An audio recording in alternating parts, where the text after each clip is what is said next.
राधे राधे। जय श्रीमन नारायण।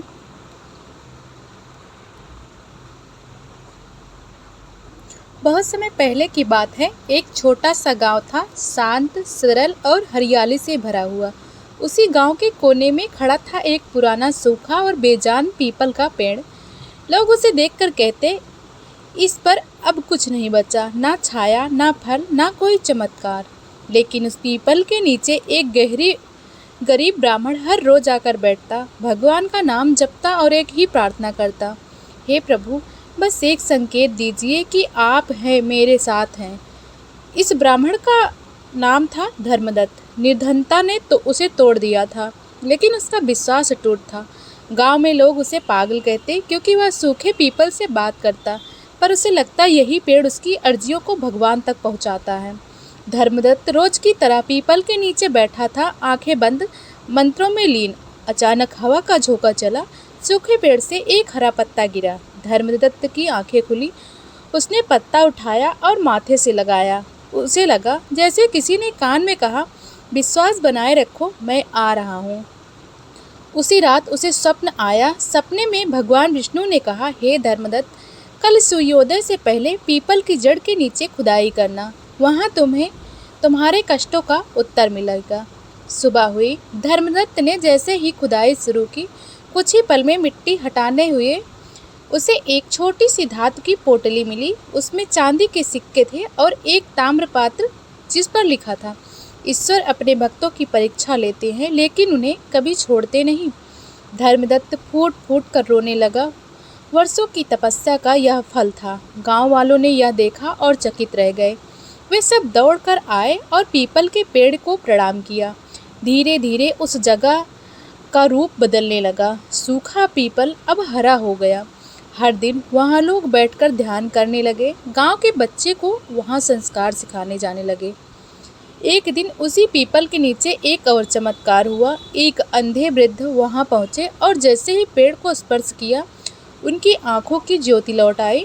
यह सब देखकर लोग कहने लगे, यह कोई साधारण पेड़ नहीं, यह तो भगवान का स्थान है।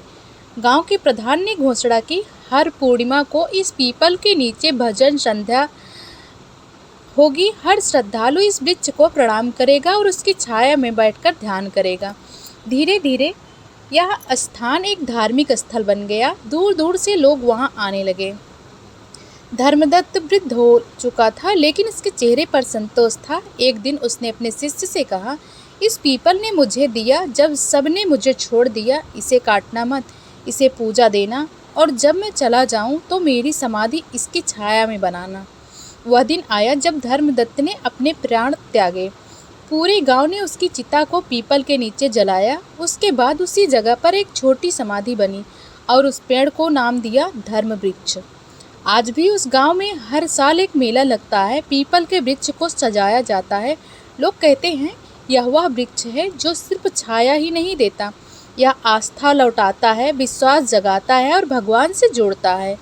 और उस पेड़ की छाल से एक मंत्र उभर आता है, श्रद्धा हो तो सूखा पीपल भी बोल उठता है। कथा से सीख, भगवान हर जगह है, बस मन सच्चा होना चाहिए। सूखे वृक्ष भी चमत्कार कर सकते हैं, यदि उनके नीचे भक्ति का दीप जले। परीक्षा भगवान की होती है या भक्त की, यह समय तय करता है। प्रिय श्रोताओं, इस कथा से हमको क्या सीख मिलती है?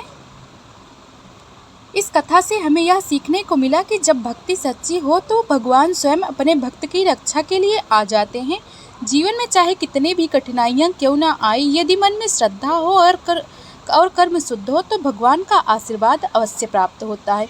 यदि आपको यह कथा अच्छी लगी हो तो कृपया इस वीडियो को लाइक करें, अपने दोस्तों और परिवार के साथ शेयर करें और हमारे चैनल को सब्सक्राइब करने के लिए बेल आइकन जरूर दबाएं, ताकि हर नई आध्यात्मिक कथा आप तक सबसे पहले पहुँचे। आपका एक लाइक और सब्सक्राइब हमें और अधिक प्रेरणादायक व भक्तिमय कहानियाँ लाने की प्रेरणा देता है। हर हर महादेव। जय श्री राम।